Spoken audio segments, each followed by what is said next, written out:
One of the most difficult things to experience in life is rejection. And one of the most painful rejections is when your family rejects you because of your faith. Jesus knew this kind of pain because both his family and community rejected him and his teachings. For not even his brothers were believing him, John tells us in John chapter 7, verse 5. And they took offense at him.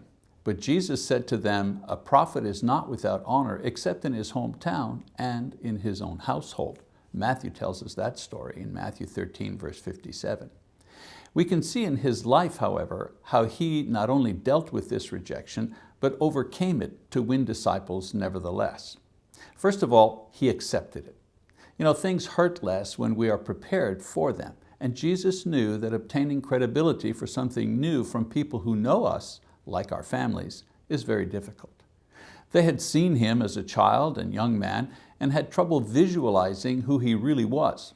They clung to the image that they were familiar with and comfortable with, rather than accept the new identity which would force them to change. You see, it's okay for you to change, but when the change in you requires a change in other people, well, then they feel uncomfortable, especially family and friends.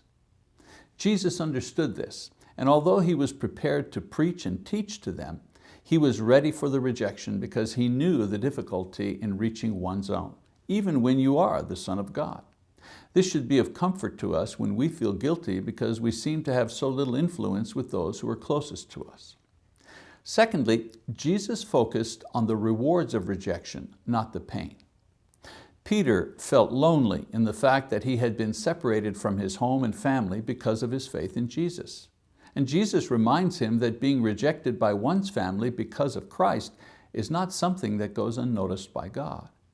In Matthew 19, verse 29, we read, "And everyone who has left houses or brothers or sisters or father or mother or children or farms for my name's sake will receive many times as much and will inherit eternal life." Following Jesus has never been easy, and one of the costs has traditionally been estrangement from one's unbelieving family or friends. Jesus makes it plain. The reward for choosing family and friends is that you remain part of that circle and continue to receive its approval for a while. The rewards for following Christ are the creation of a new circle of family and friends, plus you get to live forever with them.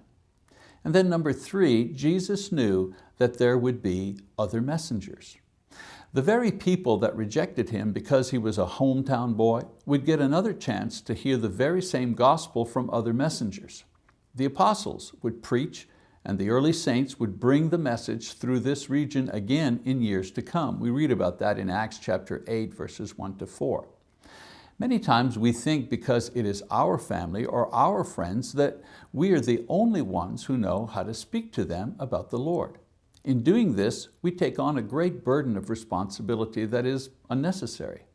I'm not saying that it is not important to share our faith with our family and friends, but some think that they and only they are responsible or able to bring their loved ones to Christ.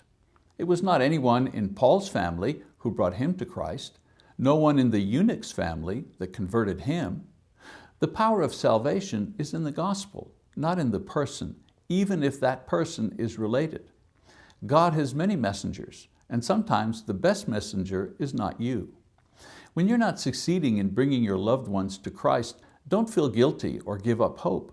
Pray that God will find another messenger or another way to bring the gospel to the people close to you.